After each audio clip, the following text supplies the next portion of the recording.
Much appreciate everybody making the show part of your day. We got a good one planned. We're giving away tickets to the Summer of Loud tour out at Jiffy Lube at 4 o'clock today. Make sure you are listening ahead of the Beltway Blitz. Danny, what's up? It was fun to see Alex Ovechkin's little trick last night.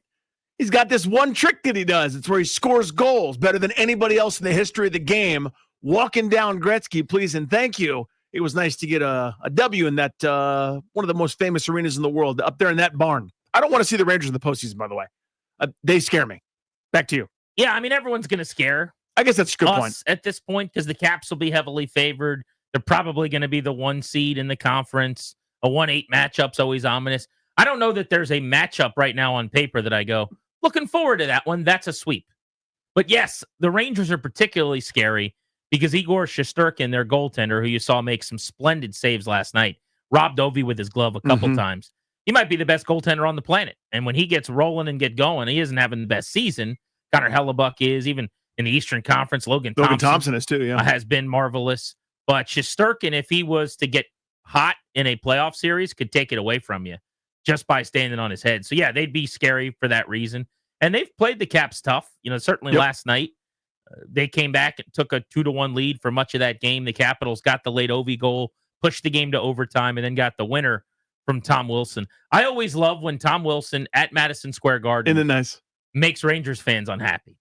And by sending them to the exits with a loss that qualifies, let's not forget that it was Tom Wilson against all the Rangers going back a few years ago after they got really mad when he basically slammed one of their best players, Artemi Panarin, into the ice, and they put out the statement that it was this awful thing that he had done and this major issue that they took with him and basically asking for his suspension. Ever since then, he's just been a thorn in their side, and he lives rent-free in their heads. But last night to score the winner against the Rangers, you just hate that for them, don't you? Like those fans that didn't want to see that happen, and then it did. And they had to watch it. Oh. I think the quote, by the way, back then was horrifying act of violence. That's what it was. Great pull by you. And then everyone got fired shortly after Tom Wilson beat up all the Rangers. The horrifying act of violence led to horrifying acts of firing. Right. He just got everybody booted from the organization. But let's talk Ovi for a second. So last night, goal number 32 on the season. He's got 6 in his last 6 games. He's heating up as he's getting closer here.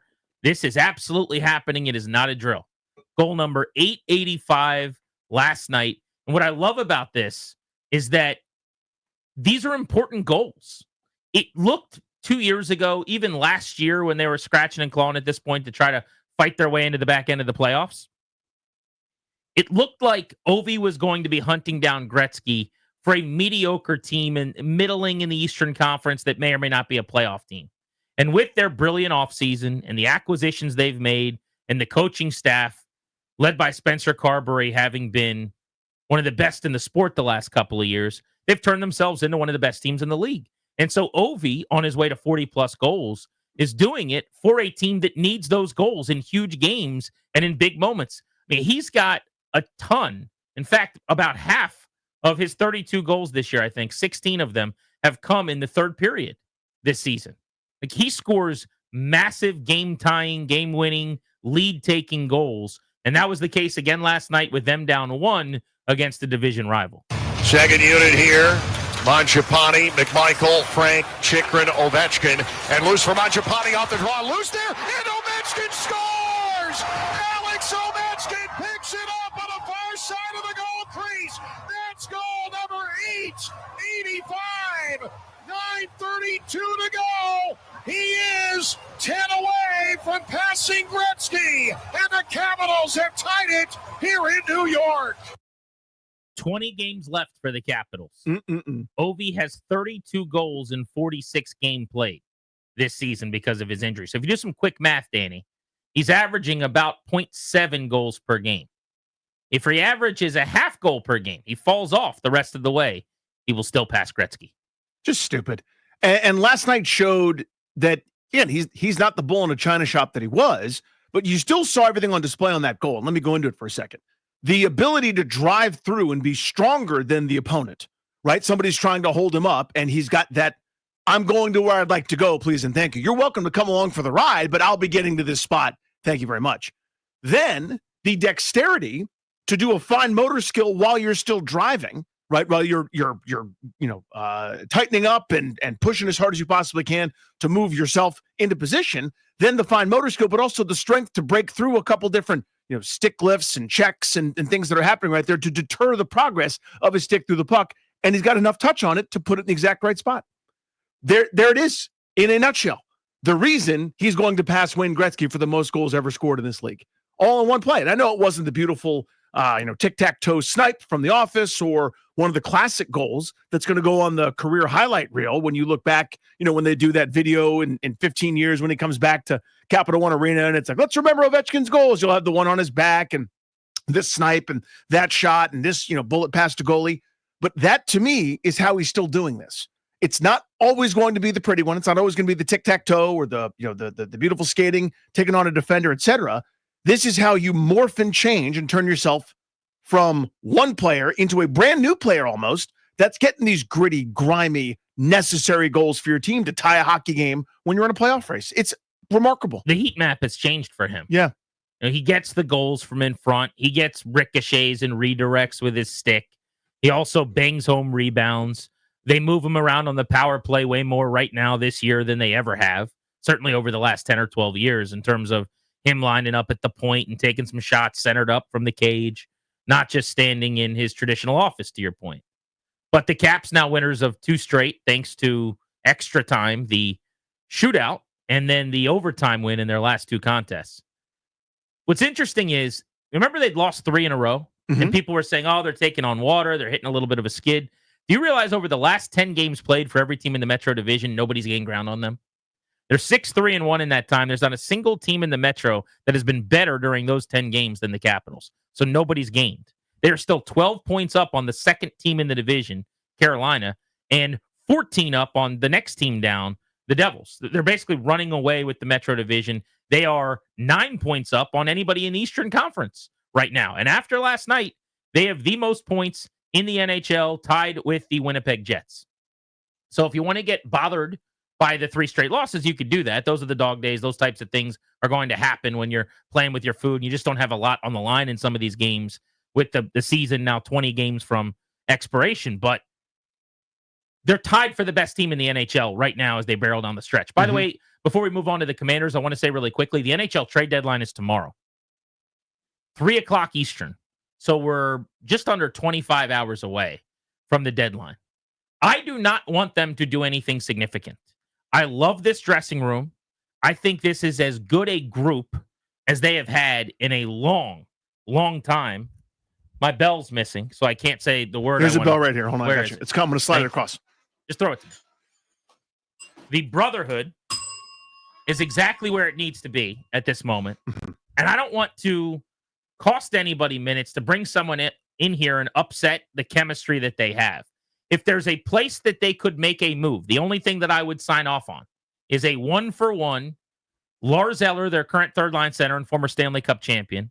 They sent him to Pittsburgh, and he came back here. Now he's with the Capitals again. You could take him off of the third line, acquire a third-line center in a deal where you just give up draft picks, put that player in with Mangiapane and Ethan Frank, and Ethan Frank will become Ryan Leonard, their best prospect at Boston College, who's going to be their starter on the third line in the playoffs, in my opinion, because that line is giving them next to nothing at this moment. It's not like it's every shift is bad, but in terms of points and production, you're not getting much. Mangiapane, a $5 million player, has been a little bit disappointing here of late. They need to get more out of him. I think you could probably do better on the trade market than Eller if you wanted to. But even that is a little bit of a gamble to tweak anything about this roster. But I would be okay with that. Otherwise, I'm not really that interested. I like Ovechkin, Strome, and Protas as a top line. I think they're excellent. I love their second line. It's their best line. McMichael, Dubois, Wilson. And by the way, P.L. Dubois has been unbelievable. What a move that was. They were right. Everyone else was wrong. He is so damn good defensively. He should be in the conversation as the best defensive forward. They line him up against the other top teams, best player night in and night out, and ask him to go to work. And then the fourth line's terrific. Right now, they've got Taylor Radish playing up on the third line to try to get more. But normally, that's Duhaime, Dowd, and Radish. And that line is excellent. It's actually their third line. Everyone says they need a third line center, as I'm saying. Really, Dowd's their third line center, and they use that line thusly. But I will allow for one Sminer move. Sminer? Sminer. Super minor. That's how you combine the two. Small and minor. Yeah, very small and minor. minor. I'm only accepting one Sminer move from Brian McClellan and company. But I just love this group. And by the way, last night, Charlie Lindgren, fantastic. That's your backup goalie. Yeah. He was phenomenal. You've had really goalies basically steal games with big saves back-to-back nights. What was the name of that the Orioles player that took over for Cal Ripken at third base? Ryan Sminer. That's what I was trying to think of. Are you looking for Ryan Sminer? Ryan Sminer. Dunk contest winner, Miami Heat, nicknamed Baby Jordan, Harold Sminer. If you're not in the major leagues, where do you play? Sminers? I think you are. The Sminers, right? Yeah. Low A, high A, double A, Rookie or triple ball, A. Sminers, yep. Sminer League baseball. Mm-hmm. Former Braves pitcher Mike Sminer went to Vanderbilt. That's right. Former top 5 pick. Isn't there a team mascot? I'm trying to remember. It's not like UNC Charlotte. It's like an aggregator. Not an aggregator. What's the one I'm looking like an agricultural school? Oh yeah. Where you're looking to you're digging in the earth. You are like. Would you be smining? Yes, because you're a Sminer. You're the Sminers. The Sminers. That actually makes a lot of sense. One very Sminer move is what I will accept. But is that crazy to you? No. I mean, why? This washing machine is cleaning clothes beautifully. Do we really need to take out the wrench? Is there any? I'm devil's advocate because I'm agreeing with you. I'm going to triple stamp your rubber stamp, Lloyd. Is there anything to say with? Is there anything to the idea that some of the analytics aren't as kind to them as truly and honest to goodness the best team in the NHL? They've been getting away with some stuff, and they're not playing their best hockey right now.